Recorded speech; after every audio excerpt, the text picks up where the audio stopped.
السلام عليكم ورحمة الله وبركاته. إن الحمد لله نحمده ونستعينه ونستغفره ونعوذ بالله من شرور أنفسنا ومن سيئات أعمالنا. من يهده الله فلا مضل له ومن يضلل فلا هادي له، وأشهد أن لا إله إلا الله وحده لا شريك له، وأشهد أن محمدا عبده ورسوله صلى الله تعالى عليه وعلى آله وصحبه وسلم تسليما كثيرا. أما بعد، أعوذ بالله من الشيطان الرجيم. ومن يشاقق الرسول من بعد ما تبين له الهدى ويتبع غير سبيل المؤمنين نوليه ما تولى ونصليه جهنم وساءت مصيرا।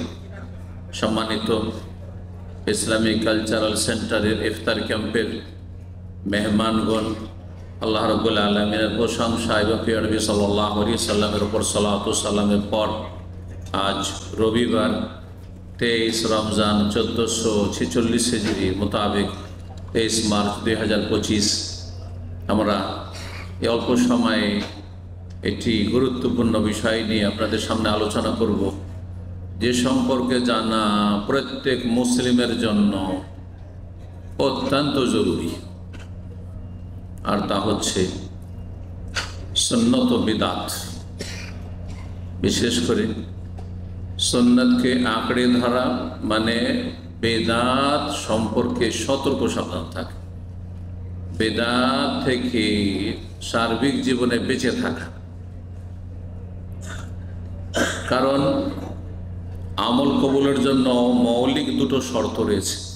আপনি আমল করলেই যে কবুল হয়ে যাবে তা নয়। আমলের জন্য কয়টি শর্ত রয়েছে? দুটি শর্ত রয়েছে। কে বলতে পারেন? যদি কেউ জানেন হাত তুললেন। হ্যাঁ, একটা শুধু হাত, দুটা বাস, একটা দুটো আর নাই। হ্যাঁ, গুতরা রুমাল হাত উঠে না কেন? হ্যাঁ, আসাবুল ইয়ামিন না, এরাই আসাবুল ইয়ামিন হয়ে গেল, এরা সব বামপন্থী। তো বলেন,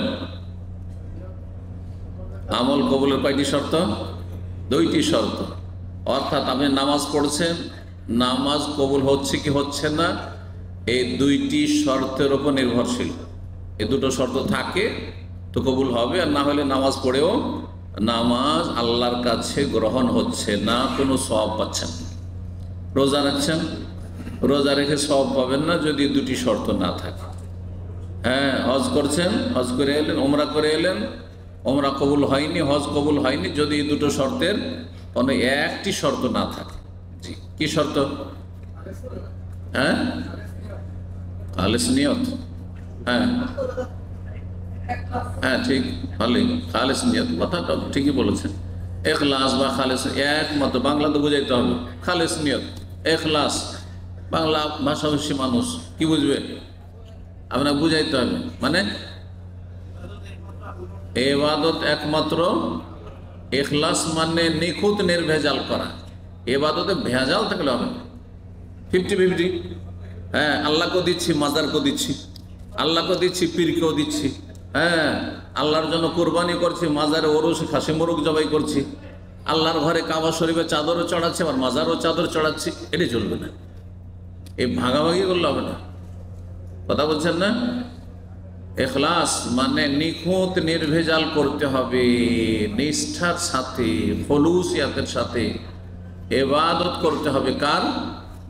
যার ইবাদতের জন্য আল্লাহ সৃষ্টি করেছেন, তিনি হচ্ছেন মহান আল্লাহ রাব্বুল আলামিন। ওয়া মা খালাকতুল জিন্না ওয়াল ইনসা ইল্লা লিয়াবুদুন। সমস্ত জিন মানুষকে আল্লাহ তার ইবাদতের জন্য সৃষ্টি করেছেন। দ্বিতীয় শর্ত,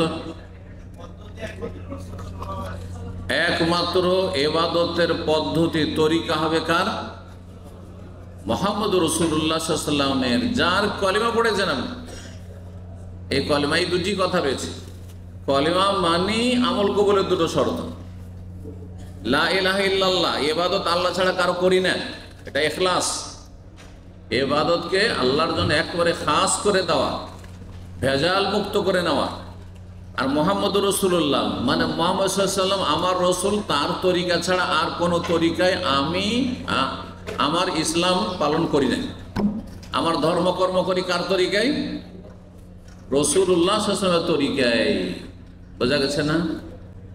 তাহলে তরিকা কয়টি? ইবাদত কার? এক আল্লাহর। আর তরিকা কয়টি? কার? একমাত্র রাসূলুল্লাহ সাল্লাল্লাহু আলাইহি ওয়াসাল্লামের। তরিকা একটি, আর ইবাদত শুধুমাত্র এক মহান রব, এক সত্তা আল্লাহ রাব্বুল আলামিনের। সহজ ভাষায় ইবাদত শুধু আল্লাহর হবে, আর তরিকা একমাত্র শুধু রাসূলুল্লাহর হবে সাল্লাল্লাহু আলাইহি ওয়াসাল্লাম। এবার বোঝা গেছে সহজ ভাষায়? গিয়ারে আছেন, কারণ গিয়ার ফেল করলে কাজ হবে না। এই গিয়ারে এসে ইবাদত করতে হবে। এখন প্রত্যেকটা আমলকে আপনি চেক করতে হবে এই কষ্টি পাথরে যাচাইয়ের জন্য, যে আপনার প্রত্যেকটি ইবাদতে এই দুটো শর্ত বিদ্যমান আছে কিনা। নামাজ পড়ছেন এক আল্লাহর জন্য কিনা এবং এক রসুলের তরিকায় কিনা। রোজা রাখছেন, এই যে রোজা রেখে আছেন, এক আল্লাহর জন্য কিনা না দুনিয়ার গরজে, কারো ভয়ে, কাউকে খুশি করার জন্য, কফিলকে খুশি করার জন্য, কেউ জেনে নিবে, কেউ দেখে নিবে, আর তারপর সামাজিকতার জন্য সবাই রোজা রাখে, তাই পরম্পরা রাখছে, দেখা দেখে রাখছে, না, কিছু না। একমাত্র আল্লাহর জন্য, মানুষকে দেখানোর জন্য, শোনানোর জন্য না, কোনো কিছু নেই। একমাত্র আল্লাহর জন্য, তার কাছে আশাই এবং তার ভয় থাকলো তার, আর আশা থাকলো তার কাছে আসে। এটা নাম ইখলাস, তাওহীদ। আর তরিকা একমাত্র কার?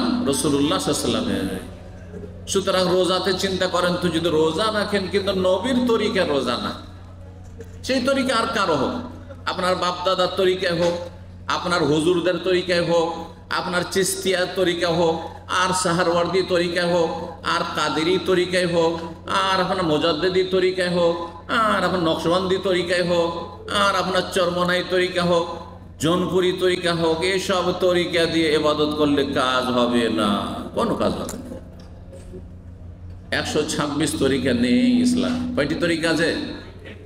একটি তরিকা আছে, যেই তরিকার কলমা পড়েছেন। কোন তরিকার কলমা পড়েছেন? আপনি চিন্তা করেন, যেই দিন থেকে আমি জন্ম নিয়েছি সেই দিন থেকে শুরু করে কবরে যাওয়া পর্যন্ত, এমনকি হাসরের মাঠে পৌঁছা পর্যন্ত, এমনকি জান্নাতে যাওয়া পর্যন্ত, আল্লাহ না করে জাহান্নামে যেতে হয় কাউকে, কোনো জায়গায় আল্লাহ আর নবী ছাড়া কারো সম্পর্কে জিজ্ঞাসা করা হবে? অমুককে চিনতে কিনা জিজ্ঞাসা করা হবে? ইসলামের মাপ পাঠিয়ে আমাকে চিনতে হবে? আরে আমাকে, আমি তাওহীদ সুন্নাতের কথা বলছি, তারপর আমাকে চিনতে হবে, এটা ইসলামের জন্য জরুরি নয়। কিন্তু কাকে চিনতে হবে? কার তরিকে চলতে হবে? রাসূলুল্লাহ সাল্লাল্লাহু আলাইহি ওয়াসাল্লামকে চিনতে হবে। জি, উপায় নেই। সুতরাং আপনি যখন সাহরি খেয়েছেন, একটু আমলে ফিট করেন শর্তগুলিকে, তখন একমাত্র আল্লাহর জন্য রোজা রেখেছেন, তাই না? কিন্তু যদি সেখানে নিয়ত পড়েন, নাওয়াইতু আন আসুমা গাদান লাকা মিন শাহরি রমাদান, আমাদের দেশীয় নিয়ত পড়া, তাই এটা নবীর তরিকা প্রমাণ করেন। যদি নবীর তরিকা হয় তাহলে পড়েন আপনি, আর যদি নবীর তরিকা না হয়, নবীর তরিকার নাম সুন্নাত। এই যে আমার আসল বিষয় কি? সুন্নাত আর বিদআত। সুন্নাতকে ধরতে হবে আঁকড়ে, আর বিদআতকে তালাক দিতে হবে, 3 তালাক। জীবনেও ফিরিয়ে নেওয়া না যায়, জীবনেও ফিরবেন না বেদাতের দিকে। তো হয় আপনাকে প্রমাণ করতে হবে আপনার মুরব্বীদেরকে যে নবী সাল্লাল্লাহু আলাইহি ওয়াসাল্লাম, সাহাবীরা কেউ নাওয়াইতো পড়েছেন, নিয়ত এখানে করেছেন না এখানে করেছেন, আপনার জানতে হবে।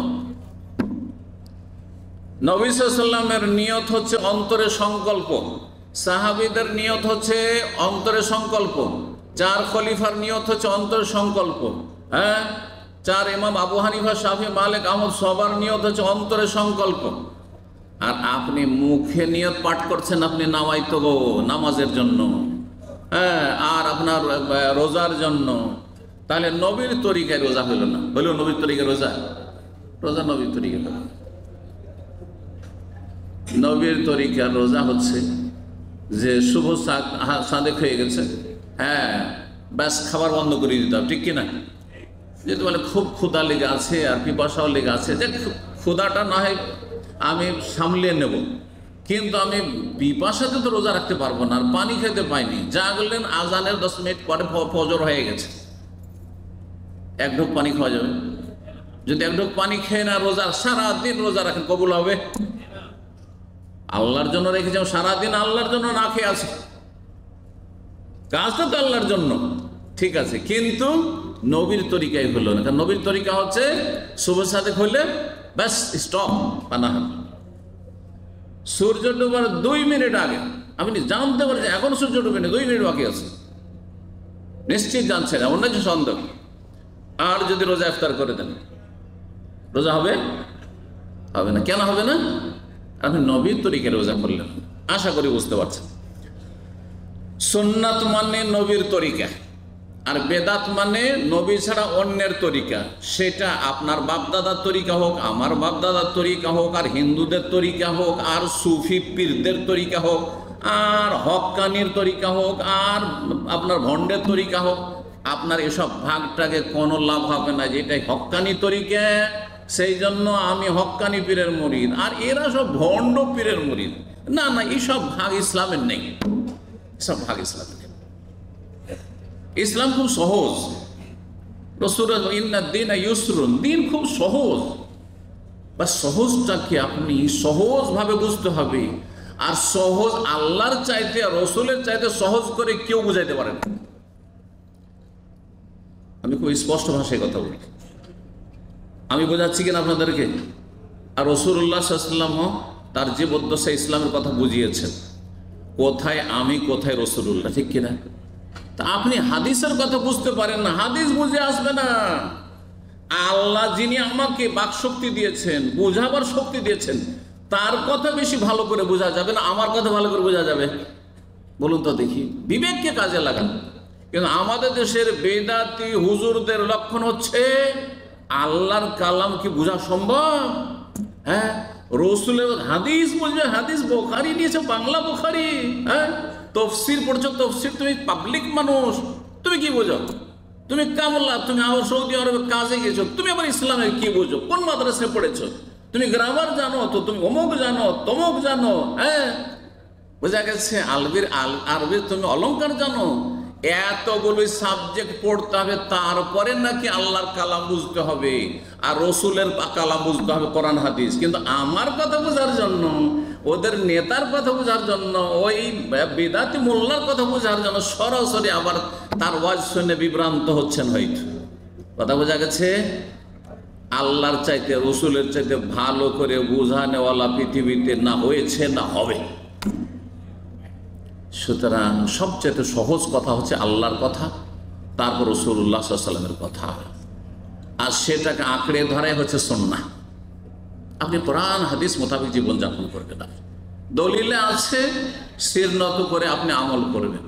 নেই প্রমাণ নেই, আল্লাহ থেকে কোরআনেও নেই, রসুলের হাদিসও নেই। 4 খলিফা পর্যন্ত অনুমতি দেওয়া হয়েছে যে তাদের সুন্নাত। কেন? যে 4 খলিফা রসুলের বিপরীত মুখে যান। আমি বিপরীত চলে যেতে পারি, কিন্তু রাসূলুল্লাহ সাল্লাল্লাহু আলাইহি ওয়াসাল্লাম বলেছেন আমার 4 খলিফা হচ্ছে রাশেদিন আল মাহদিন, এরা হেদায়েত প্রাপ্ত। সার্টিফিকেট, আমাকে সার্টিফিকেট দেওয়া হয়, কিন্তু এই 4 জনকে সার্টিফিকেট দেওয়া হয়েছে, এই জন্য এতটুকু। নাহলে তারাও নবী রসুল না, তারাও নবী রসুল না। এর বেশি কেউ দলিল নাই। যে হানফি মযহাবে সেজন্য দলিল হয়ে গেল, শাফি মযহাবে সেই জন্য সেটা আপনার জন্য আমলযোগ্য হয়ে গেল। আপনি মালিকি মযহাব আছে সেই জন্য আমলযোগ্য হয়ে গেল। আপনি হাম্বলি, সেই জন্য হাম্বলি মযহাব আছে সেই জন্য আমলযোগ্য হয়ে গেল। না না, এটি নয়। তারা কেউ ভুলের ঊর্ধ্বে না, তবে কারো ভুল কম, কারো ভুল বেশি। বুঝতে পারছেন না? কারো ভুল কম, কারো ভুল বেশি। কারো শতকরা 50টাই ভুল, আর শতকরা কারো 5টা ভুল, কারো শতকরা 1টা ভুল। এইটুকুর পার্থক্য থাকতে পারে, কিন্তু ভুলের ঊর্ধ্বে একমাত্র মহান আল্লাহ রাব্বুল আলামিন, একমাত্র তাঁর প্রিয় রাসূল সাল্লাল্লাহু আলাইহি ওয়াসাল্লাম। এই যে নবী মাসুম ছাড়া আর কেউ নেই। এটি হচ্ছে আহলুস সুন্নাত ওয়াল জামাতের আকীদা, কোরআন সুন্নাহর অনুসারীদের আকীদা। নবী ছাড়া ভুলের ঊর্ধ্বে কেউ নেই। আমি সারা জীবন ভুলে থেকে গেল, জিবরাইল আসবে না, ওহী আসবে না, সংশোধন নাও হইতে পারে। আমি হয়তো চেষ্টা করলাম না, অথবা চেষ্টা করেও ব্যর্থ হইলাম, কিন্তু নবী সাল্লাল্লাহু আলাইহি ওয়াসাল্লামের ভুল হইলেই বা কিছু হইলেই সাথে সাথে ফেরেশতা আছে আল্লাহর পথে আসার জন্য, যে আল্লাহ বলছে যে এটা নয়, ওইটা করতে হবে। এবার বোঝা গেছে? জি। সুতরাং নবীকে যখন আল্লাহ মহান মর্যাদা দিয়েছে, মানব জাতির মধ্যে সবচেয়ে বড় মর্যাদা, মুহাম্মদুর রাসূলুল্লাহ সাইয়্যিদুল মুরসালিন খাতামুন নবীন তাকে দেওয়া হয়েছে। সুতরাং তিনি সার্বিক জীবনে অনুসরণীয়, আর কেউ না। সুতরাং তার তরিকা ছাড়া আর কোনো তরিকা অচল চলবে না। ভালো করে শুনে রাখেন, কথাগুলি বোঝার চেষ্টা করেন এবং দিন চর্চা করেন, দিনকে গরজ করেন। কারণ জান্নাতের বিষয়টি, হ্যাঁ জাহান্নামের বিষয়, যদি গরজ করেন তাহলে জান্নাতে যাওয়া সহজ হয়ে যাবে। আর এটাকে যদি গরজ না মনে করেন, কি পাবো, হ্যাঁ নগদ পয়সা, হ্যাঁ কত কি পাওয়া যায়, কোথায় কি বেনিফিট, হ্যাঁ দুনিয়ার স্বার্থ, পেট আর পেট, তাহলে আপনার গরজ জান্নাত ছিল না, জাহান্নাম থেকে বাঁচা গরজ ছিল না। সুতরাং ফালাহু মানাওয়া, যা নিয়ত ছিল সেই পেয়েছেন, দুনিয়া পেয়েছেন, আখিরাত থেকে বঞ্চিত হবেন, আখিরাতের নিয়ামত থেকে, জান্নাত থেকে বঞ্চিত হবেন। আল্লাহ যেন বুঝার তৌফিক দান করেন। নবীর তরিকাকে আঁকড়ে ধরতে হবে, এটির নাম সুন্নাত।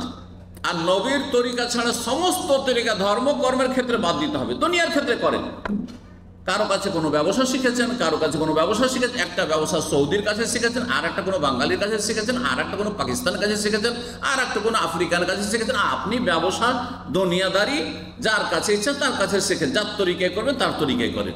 কিন্তু ধর্ম কর্ম ইমান ইসলাম করলে কার তরিকা আসতে হবে?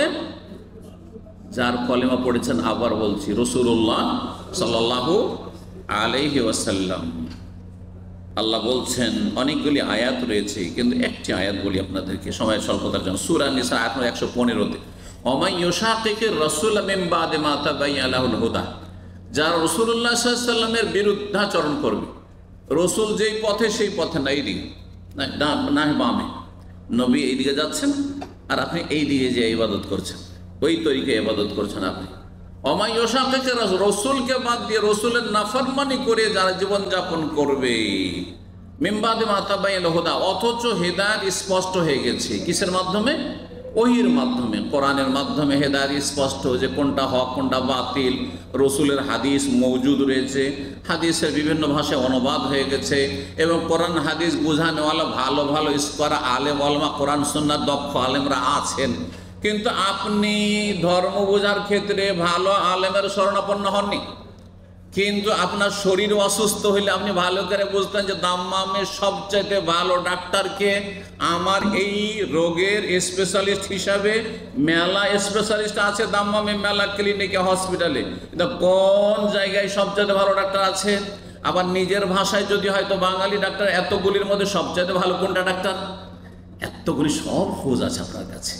কারণ আপনার শরীর স্বাস্থ্যের ব্যাপার স্যাপার যেটা আপনার গরজ, পক্ষান্তরে জান্নাতের এত ধার ধারতেন না, জাহান্নাম থেকে বাঁচা আপনার জন্য মাথার ব্যথার বিষয় ছিল না। হইলো হইলো, না হইলো না হইলো, কোনো ফ্যাক্টর না, এক জায়গায় গেলেই হবে। এ হচ্ছে আজকাল অধিকাংশ মুসলিমদের জীবনযাপন।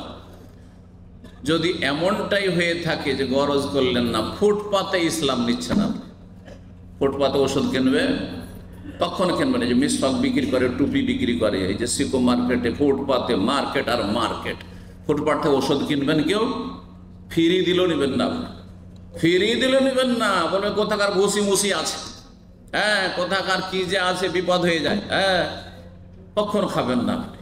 কারণ শরীরকে আপনি রক্ষা করতে চান, কিন্তু আপনি আত্মাকে রক্ষা করতে চান না, আপনার ইমানকে রক্ষা করতে চান না, আপনার জান্নাতকে সেভ করতে চান না, আপনি জাহান্নাম থেকে নিজেকে সুরক্ষিত করতে চান না। আপনার ওই সব গরজ নেই, যার ফলে সুন্নতেরও কাজ করছেন, বেদাতও করছেন, যা যেটা দেখছেন সেটাই করছেন আপনি। এইভাবে কাজ হবে না। বলছেন যে হেদায়েত স্পষ্ট হয়ে গেছে নবী আসার মাধ্যমে, কোরআন হাদিসের মাধ্যমে। তারপরে যদি কেউ রসুলের তরিকা বাদে অন্য তরিকা ধরে, আর মুমিনদের রাস্তা বাদ দিয়ে অন্যদের রাস্তা ধরে। মুমিন যখন কোরআনের আয়াত নাযিল হয় তখন মুমিন কারা ছিল? আয়াতটা বুঝেন ভালো করে। আমরাও মুমিন মুসলিম, তাই না? কিন্তু আমাদের যুগে কোরআন নাযিল হয়নি। কোন যুগে নাযিল হয়েছে? যেই সময় কোরআন নাযিল হয় তখন যে মুমিন মুসলিমগুলি ছিল ওদের একটি নাম আছে, নামটা কি? সাহাবা। ওদের নাম কি? সাহাবি। কার সাহাবি? সাহাবি মানে সহচর সঙ্গী, কার? রাসূলুল্লাহ সাল্লাল্লাহু আলাইহি ওয়াসাল্লামের। তাহলে বোঝা গেল যে মুমিনদের রাস্তা বাদ দেওয়া যাবে না, মানে সাহাবায়ে কেরামদের আদর্শ বাদ দিয়ে আপনি সাহাবা কেরামদের বাড়ি কোথায় ছিল? হয় মক্কায়, না হয় মদিনায়। আরো ক্লিয়ার করে দিতে হলে তাহলে মক্কা মদিনার ইসলাম বাদ দিয়ে যদি ইরাকের ইসলাম নেন, ইরাকে তো বড় মাজার আছে, হ্যাঁ, বড় পীর আব্দুল কাদের জিলানীর, ওই ধর্ম নেবেন আপনি। হ্যাঁ, যদি ইরান, আপনি পারস্য দেশের আপনি ধর্ম নেন, ভারতের ধর্ম নেন, হ্যাঁ, বেরেলি থেকে ধর্ম নিয়ে আপনি বেরেলি রেজবি, আর না হলে দেওবন্দ থেকে ধর্ম নিয়ে আপনি দেওবন্দি, হ্যাঁ, না হয় তবলিগি আপনি, হ্যাঁ, চিল্লাপাঠ, হ্যাঁ, আর না হলে আপনি মওদুদি ভারতীয়, তার থেকে ইসলাম নিয়ে আপনি মওদুদির চিন্তা চেতনা নিয়ে আপনি হচ্ছেন আপনি জামাতি। তাহলে আপনি কিন্তু রাস্তা অন্য ধরে নিয়েছেন। খুব স্পষ্ট ভাষায় বলছি, হ্যাঁ, যাদের বোঝার ভালো করে যাতে বুঝতে পারেন, আর বুঝতে কোনো অস্পষ্টতা না থাকে। কারণ অনেক সময় না বোঝার কারণে মানুষ বিভ্রান্ত থাকে, বুঝছেন, ভাবছেন যে এইটাই হয়তো সহি তরিক, এটা সহি তরিক। মদিনার ইসলাম নিতে হবে, মক্কার ইসলাম নিতে হবে, হারমাইন শরীফাইন থেকে ইসলাম নিয়ে যেতে হবে, রসুলের দেশ থেকে ইসলাম নিয়ে যেতে হবে, সাহাবায়ে কেরামদের দেশ থেকে ইসলাম নিয়ে যেতে হবে। এবং দেখেন পার্থক্যটি, যে এখানে আলহামদুলিল্লাহ এই দুটো অপরাধ অন্তত নেই। সারা দুনিয়াতে অপরাধ আছে কমার বেশি, কিন্তু দুটো অপরাধ এই আরব দেশে হারমাইন শরীফের মক্কা মদিনা দেশে নেই। শিরিক নেই, আছে কোনো মাজার আছে, কোনো পীর মুরিদি আছে, কাউকে সেজদা করা আছে আল্লাহ ছাড়া? আল্লাহ ছাড়া কারো সেজদা নেই, না গাছের সেজদা আছে, না পাথরের সেজদা আছে, না কবরের সেজদা আছে, না দুর্গা সেজদা আছে। আলহামদুলিল্লাহ রাব্বিল আলামিন। আল্লাহ যেন কিয়ামত পর্যন্ত এটা বহাল রাখে, তাওহীদের উপর এই দেশকে আল্লাহ কায়েম রাখেন। 2 নম্বর, এই দেশে প্রকাশ্যে কোনো বেদাত নেই, বেদাত নেই। এখানে মিলাদ আছে, কেয়াম আছে, আছে এর 40 আছে, মরা মরসের খানা আছে, ভোজ ভাজ আছে, কিছু নেই, কিছু নেই। শবে বরাতে হালুয়া রুটি আছে, শবে বরাতে দলে দলে কবরস্থানের জিয়ারত আছে, আর শবে বরাতের নফল পড়া সারা রাত যাপন করা আছে, নেই এদেশে। এদেশে নিয়ত পড়া আছে নামাজে দাঁড়ার পরে, আছে? কোন একজন ইমাম পাবেন এই দেশে, হ্যাঁ, আরব দেশের ইমাম, যে নিয়ত পড়ে নামাজ শুরু করে, হ্যাঁ, তারপরে মুক্তাদি ইক্তাদায় তো বেহাজেল ইমাম পড়ে, যদি কেউ পড়ে দেখবেন ইন্ডিয়া, নয় বাংলাদেশ, নয় পাকিস্তান, বেদাতের দেশ। আর এই বেদাতগুলি গিয়েছে আপনার ইরাক ইরান থেকে, ফিতনার জায়গা থেকে গেছে। আর ফিতনা নবী সাল্লাল্লাহু আলাইহি ওয়াসাল্লাম বলেছেন, ওইদিকে ইশারা করে, জি, সতর্ক সাবধান। সুতরাং আল্লাহর হস্তে বলছি, আপনাদের হিতাকাঙ্ক্ষী হয়ে বলছি, আমার কোনো যায় আসে না। আলহামদুলিল্লাহ, আল্লাহ আমাকে তাওহীদ বোঝার তৌফিক দিয়েছেন, আল্লাহ আমাকে সুন্নাহ বোঝার তৌফিক দিয়েছেন। আমি তাওহীদ সুন্নাতকে আঁকড়ে ধরে আছি এবং চেষ্টা করছি।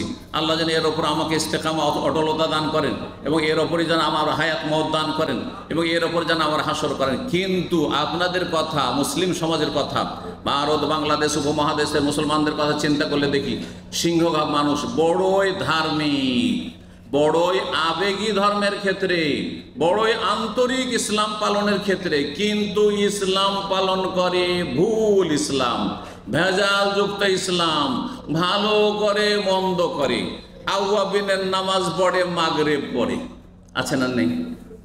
উদাহরণ দিলে একটু একটু করে বুঝে আসবে। মাগরিব পড়ে, আউয়াবিনের কোন নামাজ একটিও হাদিসে নেই, বিদাতি নামাজ। তাহলে এই যে মেহনত সারা জীবন, হয়তো অনেকে আছে এত ধার্মিক মুসল্লি, 20 বছর, 30 বছর, 40 বছর ধরে আউয়াবিনের নামাজ পড়ছেন, মাগরিব আর এশার মাঝখানে বিদাত করে যাচ্ছেন, বিদাত করে যাচ্ছেন। সারা জীবন আজ পর্যন্ত নামাজ পড়ছেন, নাওয়াইতু আন উসাল্লি লিল্লাহি তাআলা, হ্যাঁ, সালাত আয-যুহরি 4 রাকাতের মুতাওয়াজ্জিহাল কাবাতে শরীফাতে। কখন আল্লাহ এটা কবুল করবেন না, কারণ আল্লাহ শিখাননি, রসুল শিখাননি। এটা আপনাদের মুরব্বীদের গদ বাঁধা নিয়ত পাঠ। এর আগেও বলেছি, নিয়ত যদি করতে হয় সব আমলে করতে হবে, না বেছে বেছে করলে সব আমলের করতে হবে, ঠিক কিনা? শুধু নামাজে নিয়ত পড়া আর রোজাতে নিয়ত পড়া, জাকাতে নিয়ত পড়ছেন, কেন পড়ছেন না আপনি? জিকিরে নিয়ত পড়ছেন, হ্যাঁ, বাপ মায়ের সেবা করছেন তখন নিয়ত পড়ছেন, কারণ ওইটা ইবাদত না, ওইটা নাকি নয়, হ্যাঁ। স্ত্রীকে টাকা পাঠাচ্ছেন, ছেলে মেয়েকে খরচ খরচা পাঠাচ্ছেন, আপনি ভরণ পোষণ, ওইটা নাকির কাজ নয়, ওই তো ফরজ আদায় করছেন আপনি, তখন কেন নিয়ত পড়েন না ব্যাংকের টাকা পাঠাবার সময়? হ্যাঁ, তাহলে নিয়ত মুখস্থ করতে করতে কিয়ামত হয়ে যাবে আপনাদের। প্রত্যেকটা আমলের এরকম নিয়ত মুখস্থ করা শুরু করেন গদবাঁধা নামাজের মতো, রোজার মতো করে, এতেই তো 6 মাস লাগিয়েছে। অনেকে ভুক্তভোগীরা এসে বলে যে শেখ, যখন ও মক্তবে গিয়েছি আর ও কায়দা আমপারা পড়তে, আমাকে আমপারা কি ধরাবে আর কোরআন কি ধরাবে? 6 মাসে 1 বছর শুধু গদবাঁধার নিয়ত, জোহরের নিয়তের গিয়ার আলাদা, আসর আলাদা, মাগরিব আলাদা, সুন্নত আলাদা, বেতর আলাদা, ফরজ আলাদা, আর আল্লাহু আকবার, মুশকিল। আরে আমি নয় আরবি বুঝি, চেঞ্জ করে দেবো সালাতুল জোহরে, আর তারপরে ফরিদাতান লিল্লাহে না সুন্নাতান রাসূলিল্লাহে। কিন্তু আপনি কি করে করবেন মুখস্থ ছাড়া? আপনার তো উপায় নেই। আর বাঙালি জাতি তো মাশাআল্লাহ ইন্ডিয়া পাকিস্তান চাইতে আরো 4 কদম অ্যাডভান্স। কিসে? হ্যাঁ, আমি উর্দু ভাষীদের সাথে থেকেছি কিছু সময় লেখাপড়ার জীবনে, বিভিন্ন জায়গায়। তো উত্তরপ্রদেশও থেকেছি, মদিনাতেও থেকেছি, তাদের সাথে লেখাপড়া করেছি, সারা বিশ্বের সেই ছেলেদের সাথে। বেদাতিরা বেদাত পড়লেও, এই নিয়ত পড়লেও উর্দু ভাষায় তাদের মাতৃভাষায় পড়ে, কিন্তু বাঙালি কোনোদিন বাংলা ভাষায় নিয়ত পড়ে না। পাকিস্তানিরা নিয়ত পড়ে, যারা বেদাতি নিয়ত করে, বা ইন্ডিয়ান উর্দু ভাষী, मैं नियत करता हूँ वास्ते अल्लाह के जोहर की फर्ज नमाज किबला रुख होकर अल्लाह। তাহলে নিজের ভাষায় পড়ছে, মুখস্থ করা লাগে না। কিন্তু বাঙালি তো মাশাআল্লাহ আগে সূরা ফাতিহা মুখস্থ না, আগে নিয়ত মুখস্থ, বেদাত মুখস্থ করেছে, ভেজাল দিয়ে শুরু হয়েছে। আল্লাহ হেফাজত করুন, আল্লাহ বুঝার তৌফিক দান, ফিরে আসার তৌফিক দান করুন। তো বলছিলাম আল্লাহ কি বলছেন, যদি রসুলের তরিকা বাদ দিয়ে দেন আর মুমিনদের তরিকা, সাহাবায়ে কেরামদের তরিকা বাদ দিয়ে চলেন, নুয়াল্লিহি মা তাওয়াল্লা, আল্লাহ বলছেন যেদিকে ফিরবে ওই দিকে ফিরিয়ে। বেদাত করবে করতে থাকো, মিলাদ করবে করতে থাকো, কিয়াম করবে করতে থাকো, সম্মিলিত দুরুদ পাঠ করবে করতে থাকো, সম্মিলিত মোনাজাত করতে থাকবে করতে থাকো, ইত্যাদি ইত্যাদি, যা পারবে তাই কর। নুসলিহে জাহান্নাম, এবং জাহান্নামে পাঠিয়ে দেবো। আল্লাহ বলছেন মেহমানখানা আছে আমার, জাহান্নামে পাঠিয়ে দেবো। আত্মাসিরা, জাহান্নাম বড়ই জঘন্য জায়গা, আর বড়ই জঘন্য প্রত্যাবর্তন স্থল। কথা লম্বা হয়ে যাচ্ছে, আর কোরআন এবং হাদিস সুন্নাত বিদআত সম্পর্কে অনেক রয়েছে। 2-1টি হাদিস শোনাই, না হলে শেষ হয়ে যাবে আমার সময়। নবী করিম সাল্লাল্লাহু আলাইহি ওয়াসাল্লামের সহিহ বুখারী মুসলিমের হাদিস, বেদাত কি জিনিস বোঝানোর জন্য বলে, মান আহাদাসা ফি আমরিনা হাযা মা লাইসা মিনহু ফাহুয়া রাদ্দ। মা আয়েশা রাদিয়াল্লাহু তাআলা আনহা থেকে বর্ণিত হাদিস, কেউ যদি ধর্মীয় কাজে নতুন কোনো কাজ করে, কিসের কাজে? ফি আমরিনা হাযা, ধর্মের কাজে নতুন কাজ করে, ধর্মীয় কাজ। তাহলে দুনিয়াদারিতে নয়, দুনিয়াদারিতে মোবাইল ছিল না, মোবাইল এসছে, হ্যাঁ, আপনার দুনিয়ার যান্ত্রিক উন্নতি ছিল না, উন্নতি হয়েছে, দুনিয়ার সমস্ত আপনি সামগ্রী ব্যবহার করছেন, যেগুলো নিত্য নতুন ব্যবহার করছেন, আপনি ইন্টারনেট ব্যবহার করছেন, এগুলো বেদাত নয়, কারণ এগুলো দুনিয়া। আপনার মাইক ব্যবহার করছে দুনিয়া, এটা সওয়াবের জন্য নয়, আওয়াজ পৌঁছে দেওয়ার জন্য মাধ্যম হিসাবে, এটা নেকির জন্য ব্যবহার করি না। বোঝা গেছে না? সুতরাং এই মাইক ওয়াজে ব্যবহার করেন, আর চিল্লা পাটিতে গিয়ে ব্যবহার করেন আপনি, অথবা মসজিদে ব্যবহার করেন, নামাজে ব্যবহার করেন, এটা কোনো ইবাদত নয়। কিন্তু এক শ্রেণীর মোল্লা এমন ইসলাম সম্পর্কে বিভ্রান্ত, না না না না, এ মাইকে ওয়াজ তো চলবে, কিন্তু নামাজের প্রচার প্রসার চলবে না, তারপরে তকবীর একামত দেওয়া যাবে না, আর তারপরে আমাদের যে সব তরিকা আছে এগুলির প্রচার প্রসার এটাতে চলবে না, সোশ্যাল মিডিয়া ইউজ করা চলবে না। এগুলোকে ধর্ম, দুনিয়াকে ধর্ম বানিয়ে ফেলেছে, দিয়ে একাকার, হক বাতিলের একাকার করে দিয়েছে, মানুষকে বিভ্রান্ত করে ফেলেছে। দুনিয়ার ক্ষেত্রে যতই নতুন আসুক না কেন, ইসলাম বিরোধী না হলে করতে থাকে। নতুন নতুন খাবার, নতুন নতুন পোশাক, নতুন নতুন তরিকা, নতুন নতুন আপনার সাজ সরঞ্জাম ব্যবহার করেন, কিন্তু ধর্মের ক্ষেত্রে মান আহাদাসা ফি আমরিনা হাযা, আমাদের ধর্মের কাজে কেউ যদি নতুন কাজ করেন, মা লাইসা মিনহু, যেটা ধর্ম নয়, রাসূলুল্লাহ সাল্লাল্লাহু আলাইহি ওয়াসাল্লাম সেটাকে দিন বলেন, ইসলাম বলেননি, সাহাবীরা সেটাকে ইসলাম বলে জানেনি, আপনি সেটা করছেন, ফাহুয়া রাদ্দুন, তাহলে সেটা মরদুদ, রিজেক্টেড, প্রত্যাখ্যাত, সেটা একবারে রদ হয়ে যাবে, আল্লাহ কবুল করবেন না। তাহলে রাসূলুল্লাহ সাল্লাল্লাহু আলাইহি ওয়াসাল্লামের জামানায় জিকির ছিল কি ছিল না? জিকির ছিল না? ছিল না। কিন্তু জিকির একাকী ছিল, সম্মিলিত জিকির ছিল না। দরুদ ছিল না? ছিল না। কিন্তু সম্মিলিত মহব্বতের সাথে একটু জলসা মহফিলে দরুদ আল্লাহুম্মা লাগিয়ে দিলেন, আপনি বেদাত করলেন। আপনি বেদাত করলেন। মহব্বতের সাথে কি করেন আপনি? একটু জিকির করেন, লা ইলাহা ইল্লাল্লাহ লাগে সুর করে লাগিয়ে দিলেন, সবাই এক সুরে পড়ছে, বেদাত করলেন আপনি। সম্মিলিত মোনাজাত সালাম ফেরার পরে ফরজ নামাজ থেকে ইমামকে দিয়ে দিলাম, ভেরে দিলাম, গোটা গ্রামের দোয়া আপনি করেন, আমরা শুধু কবুল করো কবুল করো। আমিন মানে, আমিন মানে কি? কবুল করো। তাহলে ইমাম আপনার গোটা গ্রামের সমস্যা কি করে জানবে রে ভাই? আমার বাড়ির কি সমস্যা, আমার শারীরিক কি সমস্যা, আমার কি গরজ প্রয়োজন রবের কাছে আমি জানি। শুধু আমার কথা আমি পেশ করব না, ইমাম একা দোয়া করবে আর আমরা আমিন আমিন বলতে থাকবো পাগলের মতো? তাহলে পাগলামি না? সম্মিলিত মোনাজাত যুক্তিতেও টিকে না, দলিলেও টিকে না। নবী সাল্লাল্লাহু আলাইহি ওয়াসাল্লাম জীবনে সম্মিলিত মোনাজাত করেনি ফরজ নামাজের পরে। আজকে সৌদি আরবে কোথাও সম্মিলিত মোনাজাত পাবেন না আপনি। একসাথে সবাই মোনাজাত করছে পাবেন না, একমাত্র কুনুতে পাবেন। হ্যাঁ, বেতরের কুনুতে পাবেন, বা বালা মুসিবতের কুনুতে পাবেন, কারণ নবী সাল্লাল্লাহু আলাইহি ওয়াসাল্লাম এটা 1 মাস ধরে কুনুতে নাজেলা করেছেন কাফেরদের জন্য বদদুয়া, আর বেতরের কুনুত প্রমাণিত রয়েছে সাহাবায়ে কেরাম থেকে, রাসূলুল্লাহ সাল্লাল্লাহু আলাইহি ওয়াসাল্লাম থেকে। সুতরাং বেতরে শুধু কুনুত করবেন আর জামাতে নামাজ পড়ছেন, সেই জন্য আমিন আমিন বলছেন। কিন্তু এমনি ইমাম দোয়া করছে আর আপনার মোনাজাত করছেন, জলসা করলো আর বক্তা মোনাজাত করছে আর আপনারা শুধু আমিন আমিন বলছেন। ভাই আমার গরজ আমি জানি, আমি ওই হিসাবে দোয়া করো। আপনাদের প্রত্যেকের প্রয়োজন আলাদা। আপনাদের দোয়া করলে আমি করবো কি করে? আমি তো জানিও না যে আপনাদের কি দরকার, কি প্রয়োজন। সুতরাং এটা বেদাতি তরিকা, সুন্নতি তরিকা। প্রত্যেকে যে বসে আছেন আপন আপন জায়গায়, সেখানে আপনার দোয়া করতে দেন। আপনার দোয়া আপনি করেন, আমার দোয়া আমি করব। যে ভাইয়ের যে প্রয়োজন সেটা করবে। কারো দুনিয়া দরকার, কারো দিন দরকার, কারো তওবা করা দরকার, আর কারো রুজি দরকার, কারো সুস্থতা দরকার। যার যেমন প্রয়োজন রয়েছে সেই রকম দোয়া করতে থাকবে। তো বলছিলাম যে এমন না হয় যে আমল করলেন কিন্তু ফাহুয়ারাদ্দুন, সেটা প্রত্যাখ্যান হয়ে গেল, রেজেক্ট হয়ে গেল আল্লাহর কাছে। যদি নবীর তরিকায় না আসেন তাহলে তাই হবে। নবী সাল্লাল্লাহু আলাইহি ওয়াসাল্লামের আরো হাদিস আবু দাউদ, তিরমিজি, এইসব নাসাইতে রয়েছে, ইয়াকুম মুহদাসাতিল উমুর, সাবধান নতুন নতুন কাজ থেকে। নতুন নতুন ধর্মের নামে কাজ করবে না। নতুন ধর্ম দেখে ভালো লাগছে করবে না, আগে দেখবে যে আছে কিনা কোরআন হাদিসে, দলিল প্রমাণে আছে কিনা। কেন?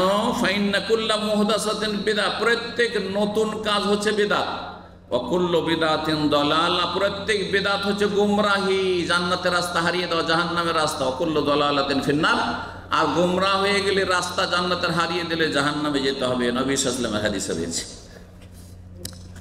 নবী সাল্লাল্লাহু আলাইহি ওয়াসাল্লাম বলেছেন যে ইহুদিরা 71 ভাগে বিভক্ত হয়েছে, খ্রিস্টানরা 72 ভাগে বিভক্ত হয়েছে, আর আমার উম্মত কয় দলে বিভক্ত হবে? 73 ভাগে বিভক্ত হবে। কুল্লুহুম ফিন্নার, সবগুলি জাহান্নামে যাবে। সুবহানাল্লাহ, 73 ভাগের 72টাই দল জাহান্নামী, আর ওই দলগুলি আমার বড় দল। আর একটি শুধু ক্ষুদ্র দল, ইল্লা ওয়াহিদা, একটি দল শুধু জান্নাতে যাবে। তাদের লক্ষণ কি? নাম বলেননি, কিন্তু নাম বলে ওই নামটা সবাই নিত। বেদাত করে, শিরিক করে, মাজার পূজা করে নিজেদেরকে সুন্নি বলে।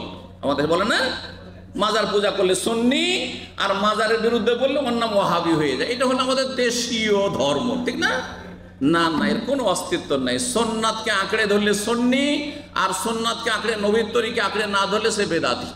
যতই সে নিজেকে সুন্নি সুন্নি সুন্নি করুক না কেন, আল্লাহ বুঝার তৌফিক দান করুন। তো বলছিলাম সেই দলটি মা আনা আলাইহিল ইয়াউম ওয়া আসহাবি, নবী সাল্লাল্লাহু আলাইহি ওয়াসাল্লাম বলছে আমি যে আদর্শের উপর আছি আর আমার সাহাবায়ে কেরামগণ যে তরিকার উপর থাকবে, এইটাকে যারা ধরে থাকবে তারাই শুধু জান্নাতে যাবে। তাহলে আমার আপনার ইসলামকে চেক করতে হবে নবীর জামানার ইসলামের সাথে, যে নবী সাল্লাল্লাহু আলাইহি ওয়াসাল্লামের জামানায় এটা ছিল কিনা। নবীর জামানায় কবর পাকা ছিল? আপনাদের যদি এক একটা করে, নবীর জামানায় কবর পাকা ছিল? কখনো ছিল? নবীর জামানায় কবর চাদর চড়া থাকতো? নবীর জামানাতে কবরের গম্বুজ বানানো ছিল? ছিল না। নবীর জামানায় কবরে ওরস লাগতো? নবীর জামানায় কবরে কি খাসি মোরগ জবাই হইতো? না, হইতো না। নবীর জামানায় পীর কে ছিল আর মুরিদ কারা ছিল বলেন তো দেখি? আচ্ছা, নবী ইন্তেকাল করলেন, তারপরে প্রথম পীর কে উম্মতের? আবু বকর খলিফা ছিলেন না পীর ছিলেন? খলিফা, রাষ্ট্রনায়ক ছিলেন তিনি। রাষ্ট্রনায়ক, খলিফা, রাজা বলেন আর রাষ্ট্রপতি বলেন আর প্রধানমন্ত্রী বলেন আর খলিফা বলেন, একই জিনিসের বিভিন্ন নাম। ইসলামিক নাম হচ্ছে খলিফা। যদি ইসলামীকরণ করতে চান তাহলে খলিফা, কিন্তু কোনো নাম ফরজ নাই। রাজার নাম দিয়েও যদি ইসলাম প্রতিষ্ঠা হয় সেটাই ইসলাম, আর রাষ্ট্রপতির নাম দিয়েও যদি ইসলাম প্রতিষ্ঠা সর্বে সেইটাই হচ্ছে ইসলাম, আর প্রধানমন্ত্রী না প্রাইম মিনিস্টার নাম দিয়েও যদি ইসলামের আইনের বাস্তবায়ন সেটাই হচ্ছে ইসলাম। কোনো অসুবিধা নেই। বাস হ্যাঁ, ইহুদিদের তরিকে আসলে হবে না, খ্রিস্টানদের তরিকে আসলে হবে না। এই গণতান্ত্রিক পদ্ধতি দিয়ে কখনো ইসলামের কল্যাণ হয়নি, হবে না। সুতরাং এইসব স্বপ্ন দেখে না, এসব স্বপ্ন দেখে লাভ নাই। এ সমস্ত বাতিল, সমস্ত পচা সরা, সমস্ত দুর্গন্ধযুক্ত। এইটি আর একটি চরম বেদাত। নবীর আদর্শ, সাহাবায়ে কেরামদের আদর্শ ডেমোক্রেসি নয়, গণতন্ত্র নয়। সুতরাং এই স্বপ্ন আজকালকার কিছু দাড়িওয়ালারা দেখছে, হুজুররা দেখছে যে আমরাও ক্ষমতায় যাব। এতদিন তোরা ভোগ করলি, আর খুব জুলুম অত্যাচার করলি, আর খালি দালি আর পাচার করলি, এখন আমাদেরকে একটা সুযোগ এসছে, সুযোগ দে। না না না, এসব করে লাভ নেই। নবীর তরিকে আসতে হবে, সাহাবায়ে কেরামের তরিকে আসতে হবে, যোগ্য লোকদের মাধ্যমে যোগ্য লোকের বাছাই হতে হবে। আল্লাহ রাব্বুল আলামিন যেন তৌফিক দান করেন। কথা আরও রয়েছে সুন্নত বিদআত সম্পর্কে, ইনশাআল্লাহ তাআলা সময় সাপেক্ষে আবার আলোচনা করা যাবে। রব্বুল আলামিন আমাদেরকে নেক আমলে তৌফিক দান করেন, শিরক থেকে বেঁচে থাকার তৌফিক দান করেন, বিদআত থেকে বেঁচে থাকার তৌফিক দান করেন, নবীর তরিকাকে আঁকড়ে ধরে রাখার তৌফিক দান করেন। ওয়া জাযাকুমুল্লাহু খাইরান ওয়া সাল্লাল্লাহু ওয়া সাল্লাম আলা নবিয়িনা মুহাম্মদ ওয়া আলা আলিহি ওয়া সাহবিহি আজমাইন।